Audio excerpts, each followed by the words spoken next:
j'espère que vous allez bien. Alors je replace rapidement le contexte pour ceux et celles qui n'auraient pas encore lu votre livre. Vous avez été donc 2 ans en maison close à Berlin où vous avez exercé le métier de prostituée. Et je fais un petit rappel parce que ça reste quand même très important dans votre livre. Vous aviez la possibilité donc de dire non et de refuser certains clients. Alors, ma première question est la suivante. Comment votre décision d'écrire sur les maisons closes et d'en faire une expérience de vie, une expérience charnelle et véritable, a été accueillie par vos proches? Ben, en fait, mes proches ont été mis au courant en même temps que le reste du monde, à part mes sœurs qui vivaient avec moi à cette époque-là et qui donc savaient le livre que j'écrivais et le métier que je faisais. J'ai pas trop parlé de mon projet à mes proches avant que le livre sorte parce que j'avais pas envie de me laisser influencer par leur questionnement, par leur inquiétude. Et puis, ils n'ont pas non plus été très étonnés quand le livre est sorti parce que mes premiers livres, de toute façon, exploraient aussi un petit peu le même sujet, qui était celui de la sexualité, du désir, de la féminité. Euh, Ils n'ont pas été dépaysés, en somme. Alors, il y a un extrait de votre roman qui m'a particulièrement percuté. C'est quand vous écrivez et l'excitation que je ressens, dont je lui fais part, il ne lui vient pas à l'esprit qu'elle est totalement détachée de ma chair. Il ne lui vient pas à l'esprit que mon corps s'en fout, mais que ma tête bande. Que ce sont son excitation, les images qui le traversent, qui suscitent en moi cette allégresse.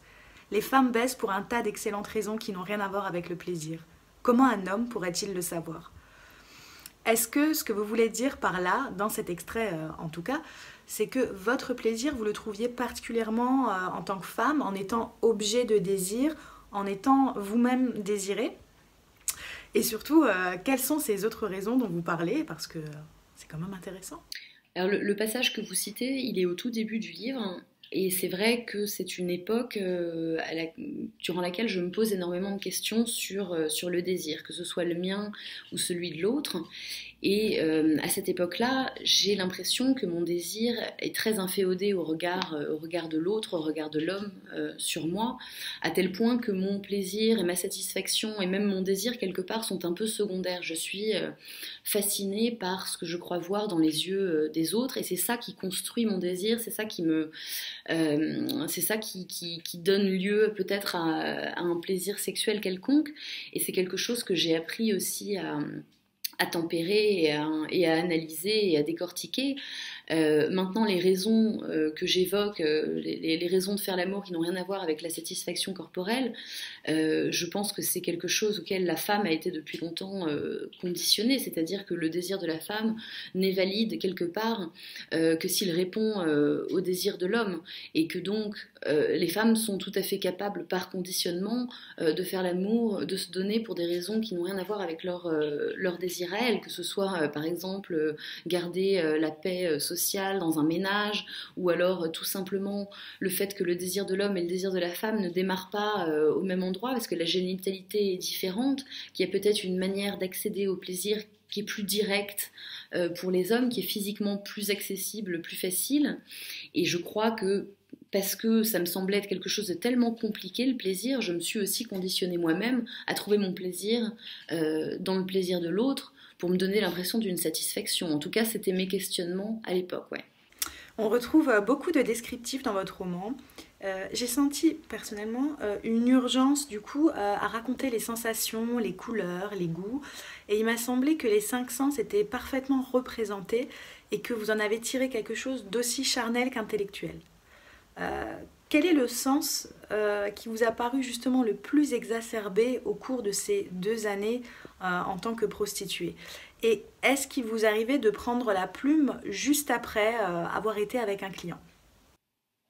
En fait, j'ai toujours beaucoup aimé décrire les sensations, quelles qu'elles soient, que ce soit des odeurs, que ce soit des couleurs, que ce soit des sons que j'entends. Et c'est vrai qu'à ce niveau-là, la maison était vraiment une explosion pour tous les sens. C'était très coloré, il y avait beaucoup d'odeurs, il y avait beaucoup la langue, par exemple, je connaissais pas, enfin, je parlais mal l'allemand, donc je vivais constamment dans une espèce de flou qui se dissipait petit à petit. Je m'habituais aux odeurs que je sentais, que ce soit les odeurs, la saturation d'odeurs dans la maison, les milliards de couleurs qui sollicitaient beaucoup les yeux aussi. C'était quelque chose de très enivrant, de très prenant, et ça explique aussi que je ne prenais jamais la plume en fait après avoir été avec un client, ou même lorsque j'étais entre deux rendez-vous et que j'aurais pu écrire. J'avais pas tellement envie de me sortir de cet endroit, de m'extraire de cet endroit en écrivant, parce que je m'y sentais bien et que mes sens étaient trop sollicités pour que j'écrive, pour que je me retrouve en moi-même.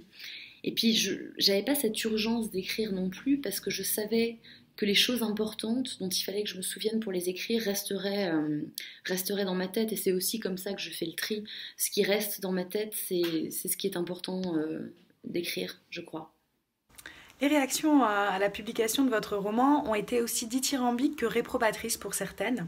Est-ce qu'il y a des avis positifs comme négatifs du lectorat qui vous ont plus marqué que d'autres ? J'ai été très sensible, par exemple, aux réactions de mes collègues françaises, enfin en disant les TDS françaises, qui au début peut-être avaient une réaction de recul et de rejet du livre, parce que le livre a été, disons, marketé, commercialisé comme étant peut-être un produit germanopratin d'un écrivain qui joue à se faire peur et qui regarde un peu les putes comme des animaux en cage. Et puis, je crois que très rapidement, un certain nombre d'entre elles et d'entre eux se sont aperçus que j'en parlais d'une façon qui était tempérée, et donc qui montrait bien que j'avais fait cette expérience aussi, et que j'étais pas du tout entrée dans un bordel pour essayer de regarder comment ces gens manifestement très bizarres vivent, mais que je me suis très rapidement sentie à ma place, et que j'étais pas en train de faire un plaidoyer, mais que je donnais un son de cloche sur le travail sexuel qui n'était pas le son de cloche dramatique et victimisant qu'on entend habituellement. Après, les réactions négatives auxquelles j'ai été sensible, c'est-à-dire qui m'irritent beaucoup, sont les réactions des gens qui ne veulent pas lire le livre, hein, parce qu'ils ont un avis sur la prostitution dont ils n'ont pas envie de changer, et qui du coup sont presque fiers de ne pas lire le livre, mais d'avoir quand même un avis dessus, qui du coup me mettent dans la bouche des choses que je n'ai jamais dites. Mais bon, ça, je crois que c'est un peu le lot de n'importe quel écrivain. Au bout d'un moment, le livre cesse de vous appartenir, et il appartient au public, et forcément, c'est pas toujours gratifiant. Mais là-dedans, j'ai aussi eu des très très belles réactions de gens qui ont un avis sur la prostitution un peu péremptoire, et qui m'ont dit, voilà, en vous lisant, c'est vrai qu'on a un peu changé d'avis, on s'est posé des questions, on a réfléchi, et ça, ça fait toujours plaisir, parce qu'on se dit qu'on n'a pas travaillé en vain. Alors, quelle est la question que vous ne supportez plus d'entendre à propos de votre roman ? Celle qui vous énerve, qui vous agace, qui vous débecte, bref, vous ne pouvez plus l'entendre.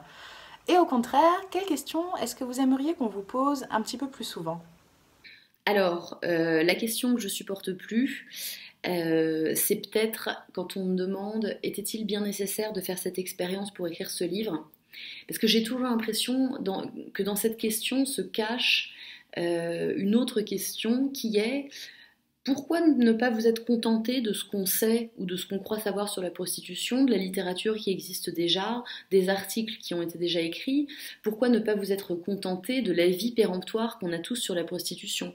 Je crois qu'on m'aurait pas posé la question si j'avais décidé d'écrire sur, je sais pas moi, sur la Bible ou sur l'astrophysique. Personne m'aurait posé cette question-là.